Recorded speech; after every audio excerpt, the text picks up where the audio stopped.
Hey everybody, I'm the Drink Pro. Today we're trying the Old Rip Van Winkle 10-year bourbon.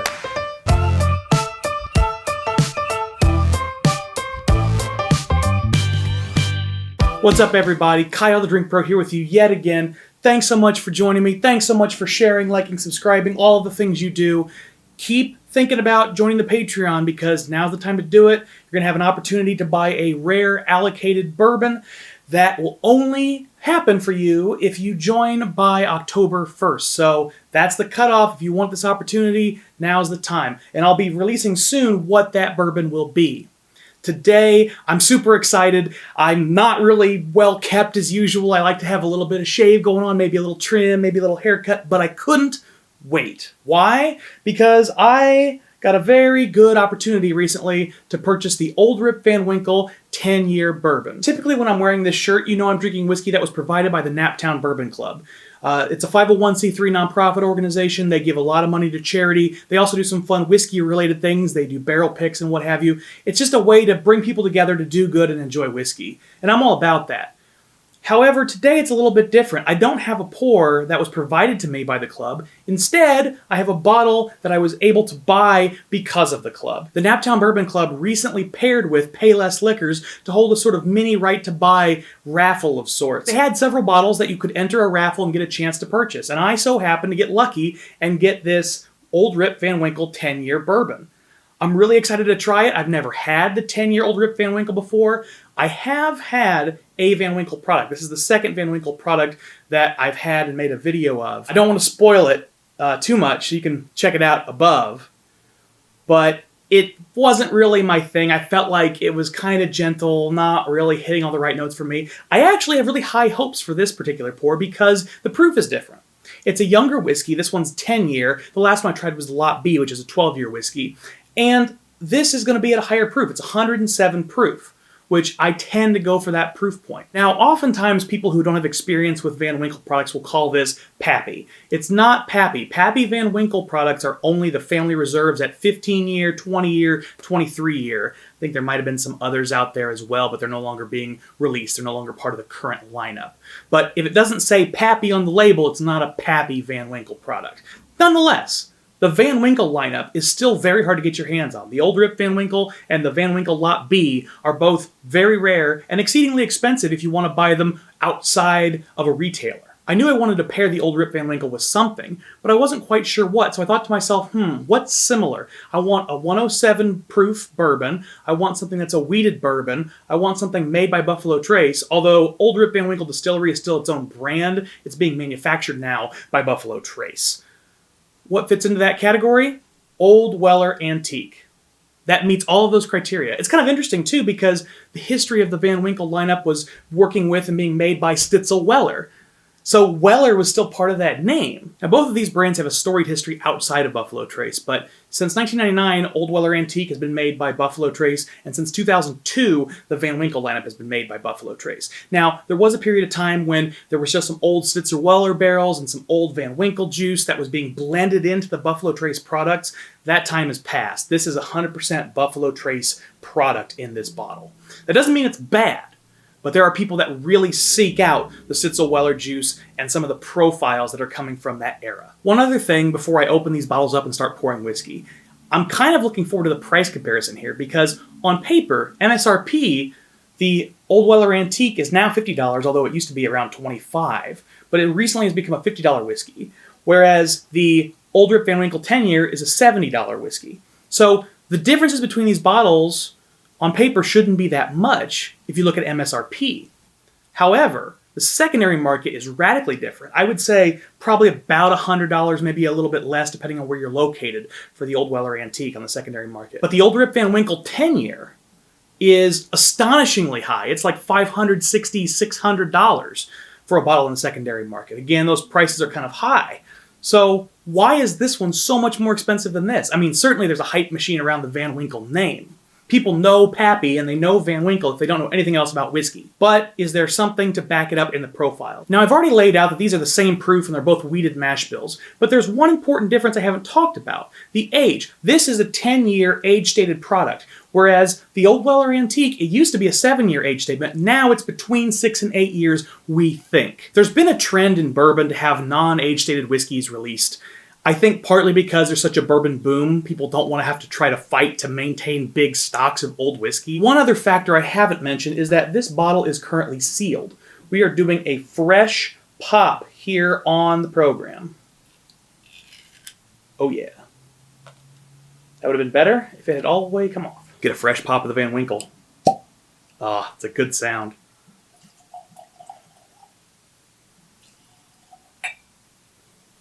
It's hard to pour and talk at the same time. This Weller Antique is not a store pick. It's a standard Weller Antique. I do have store picks, but I wanted to do a comparison of on-the-shelf product. It's also one of the newer versions. You can tell because it has a cork instead of a screw cap. So this was the one at the $50 MSRP. Now this is a 2018 Van Winkle, and I can tell that because they have a laser-etched code on the bottle that you can look up on the internet how to read. The OWA I only know is new because of the cork. Now there might be some sort of marking on it, but I didn't even bother looking for it because I just already knew when I bought it and when it was received by the liquor store. Let's go ahead and do a quick side-by-side nosing and then we'll kind of dig into it a little.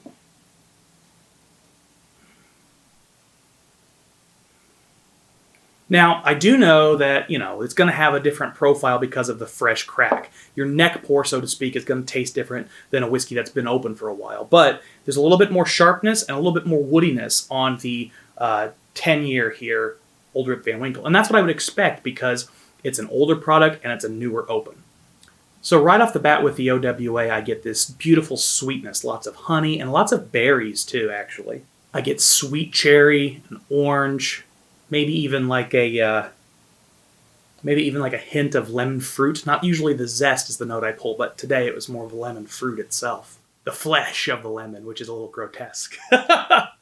There's a little bit of the vanilla and the caramel classic bourbon notes, but for me, really the distinct quality of the OWA is this candy sweetness and then this distinct fruitiness. But the fruitiness is not a candy fruit. It's not artificial fruit flavor. It's a natural fruit. And it's really prominent. Love the cherries and oranges. Oh, beautiful. There's a very, very subtle herbal quality to this. Maybe like just the slightest mint or the slightest cinnamon. And I might get a very slight almond extract, but not a lot of wood, not a lot of nuttiness on this. Oh, interesting. I get the tiniest bit of red licorice. Just a little. All right, transitioning now to the older, the newer opened Old Rip Van Winkle 10-year. Now, right off the bat, one thing that really catches my nose on this is some distinct, hard-to-pin-down quality that reminds me a lot of some of the older whiskeys I've tasted. There's this, I don't want to say metallic, but there's this interesting, distinct sharpness that I got from whiskeys that are from the 70s and 80s that I've tried in the past that I kind of pick up on here. Just a hint of it. It's much quieter on this pour than it was on those older ones, but that really means something to me because although it's pretty inconsequential as a general note, the fact that there's this old quality that people seek out with such ferocity that sort of translates to what's going on in this Old Rip Van Winkle really makes sense to me. Like that connection would totally explain why people are willing to pay almost 10 times above retail on the secondary market. More like 8, but still way above retail. As I kind of let it open up more, there's a much clearer, sweet vanilla note. I think the baking spices are stronger on this pour. I get a lot more cinnamon, maybe a hint of nutmeg and clove. While I was getting a lot of cherry and black raspberry and fruity berry notes on the OWA, I get a little bit of the berry in the Old Rip Van Winkle, but it's more subtle. I get a lot more orange on the nose. There was a little bit of orange in the OWA, but it was mostly hidden behind berries. This is very prominently orange, vanilla, caramel. I think the sweetness in this is more complex too. The sweetness on the nose of the OWA was almost like a candy sugar sweetness. This one is a lot broader. I'm getting almost like a maybe a caramel, maybe a butterscotch. Depending on how long I nose it, maybe even a maple syrup. There's a lot of interesting, sweet, creamy almost notes on the nose of this. That's really cool. Consistently getting almonds, though. Both of them, as I spend time with them, show this almond extract quality. I'm wondering if that's not some Buffalo Trace distinctness sneaking into these recipes. You can definitely tell it spent more time on wood, too. A lot more of that oakiness. Now, it's not a dry, astringent oak.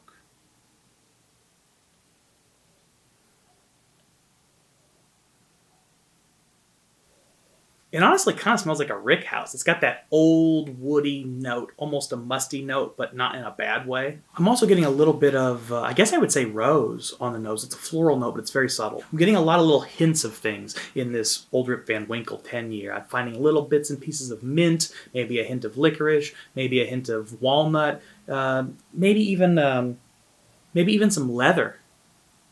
It's just very complex. I'm wondering if, as this opens up, it will become more and more complex and really become a beautiful, expressive whiskey. It already is quite nice on the nose, but if it continues to develop and some of those smaller notes become journeys of their own, we might have a really phenomenal pour on our hands. So I may have to do a follow-up video to this. We'll see once it gets nearer the bottom. I've already got plans to do that with one particular pour on the shelf behind me. I won't tell you which one. So I could sit here and nose these whiskeys all day, but that's not what we're here for. We're here to drink. So let's go ahead and taste the OWA. I'm surprised, right off the bat, first taste, how thin it is. 107 proof. I expect a little bit more mouthfeel, a little thicker, a little oilier. It feels very much like water on the tongue. It's got that almost corn syrup sugar sweetness right initially when you taste it, which very quickly disappears. You know it's a wheater. It's soft. It's sweet. It's got a little bit of this, almost what I would call a grain bitterness, which is sort of like this transitionary point on the palate for me, where it goes from the grain brightness into a woodier, bitter barrel tannin note. There's like I guess I would call it like a parallel between those qualities on your palate. And so for me, if you get to the right point in a barreling or in a blending, you can find a whiskey that sort of has the best of both worlds. It's sort of a little sweet and bright, like a younger wheat whiskey, and it still has that old wood barrel tannin vibe and really has a cool pairing of them. I think this is in that range, especially at its age statement. You know, that used to exist between 6 and 8. That would make sense for that kind of level of transitionary flavors. I've tasted it a couple times, and every time I taste it, the finish gets longer and more prominent. The pepper starts to show up. I get this nice Kentucky hug. I think my first couple of tastes, I had this barrel bitterness on the back of my tongue and back of my throat that I didn't really enjoy. That's part of why it can be dangerous to start off with something as high proof as 107, just because you're not going to be in the right mind state necessarily for it. You're going from 0 to 100, and it feels like you're going too fast. The mid-palate on this is really distinct to me. It's got this almost like cinnamon roasted almond quality. It's a very specific flavor. But then the finish keeps getting longer and longer. Like I said, I've got this wonderful pepper dancing on my tongue now. And it lingers for a long time. Longer than I expected, honestly. I didn't remember the OWA sticking around this long when I did my big lineup of different Weller products. All right, moment of truth, guys. Here we go. The Old Rip Van Winkle 10-year. We're going to give it a taste. Wow, that is a wholly different experience from the OWA 107. So much sweeter, so much smoother. It's so gentle, it's almost like delicate on the tongue. I honestly kind of wish I had started over here. You know, I started here assuming you step up and you're going to get more notes and more complex, but really what you're having is all of the jarring uncertainties and shifts of flavors that happen in the 107 are all smoothed out. This is just easy drinking, tasty, but relatively straightforward in a good way. While this might drink actually a little hotter than 107, in my opinion, this drink's way lower than 107. I would never in a million years guess this was 107 proof.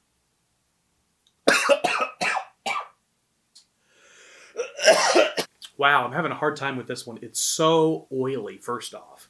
I talked about how thin the 107 felt. Well, this certainly feels nice and oily and rich, almost like a light olive oil in your mouth. It's that thick. It's very soft and sweet vanilla, first thing you taste. It kind of sneaks in. It's like a sneak attack bourbon.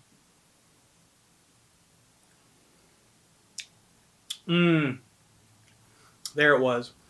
I finally got that sweetness to be more diverse, I guess. So now it's a little bit of rock candy sweetness, a little bit of Werther's Original sweetness, a little bit of honey. Those different sweet notes I was picking up on the nose are finally starting to show up on the palate. Oh, and the thing that's blowing my mind right now is I'm getting this sort of tingling under my tongue on both sides. With the 107, it was tingling on the top of my tongue with the 107. Oh man, and the finish is so long and it comes around, it curls over. Wow, that's interesting. I don't know if I like that or not yet, but that's really interesting. So it comes in super soft and gentle, sneak attack style. It's sweet, hints of honey, hints of a lot of other sweet aromatics. Not as much fruit and not as much nut as the OWA, but it's very soft and smooth and sort of caressing you to sleep. And then you get the bitter, peppery, woody finish, like under my tongue, literally, on both sides. And then it curls over into the middle of the tongue and just envelops my whole mouth. Because the timeline on this Old Rip Van Winkle is so interesting to me, I'm going to do in real time, uncut tasting and try to give you notes at each different stage. It lasts surprisingly long in my mouth. So here we go, uncut. Let's give it a taste. All sweetness. All those sweet notes. Then I start to get a little bit of nuttiness on the palate, a little bit of wood flavor. I get a little herbal quality as well. Just a hint of an herbal quality. Now it's starting to transition. I can feel this sort of pepper trickling into the sides. Oh, there it is, right there. This wonderful peppery, woody burn under my tongue. And it just keeps lingering. And as I keep talking, as I keep sitting here and enjoying this, it's starting to envelop the top of my mouth. That's so crazy. It's still going. I mean, I don't want to like leave an uncut 1 minute long section in this, but yeah, it's still going. It's starting to dissipate now a little bit. I'm getting left with... I'm surprised how neutral, actually, the palate is once it's gone. I think a lot of times with whiskey, I feel like it sticks around for a while and then it goes and I still have a lingering taste. There's no lingering taste that I can discern from this. Maybe a hint of nuttiness, but it's almost all gone. It's like a firework. It's, you know, it sneaks up into the sky, it explodes with this interesting mid-palate and finish, and then it sparkles with the pepper, and then slowly dissipates into nothingness. That is cool. The $1 million question, though, out of all this is this worth $550 or whatever the secondary pricing is on it? No. Not even close. I'm sorry. It's good. It's not $500 good. Is it $100 good? Yeah. Yeah, it is. It's unlike any whiskey I've had before. And if for no other reason, that means it's worth it. But I think even assuming there were other whiskeys like this, I love the experience of this. I love how smooth it is. I love the changes in the profile are so meaningfully different than the changes in the profile of the Weller. The Weller, you feel like you're on a roller coaster. It's jolting you around. Even though it's very good, it's not an easy drinker, comparatively. I hope you guys enjoyed the video. It's been a blast to shoot. I'm really excited that I was able to pick this bottle up at near retail. I think I paid $100 for it, which is close enough for me. It's a great side-by-side. If you've got both of these, you should definitely try it. If you don't have both of them, find friends that have them. If you want me to review a whiskey, just send it to me. I'll put my address here below. Thank you all so much for watching, and keep drinking like professionals. Cheers.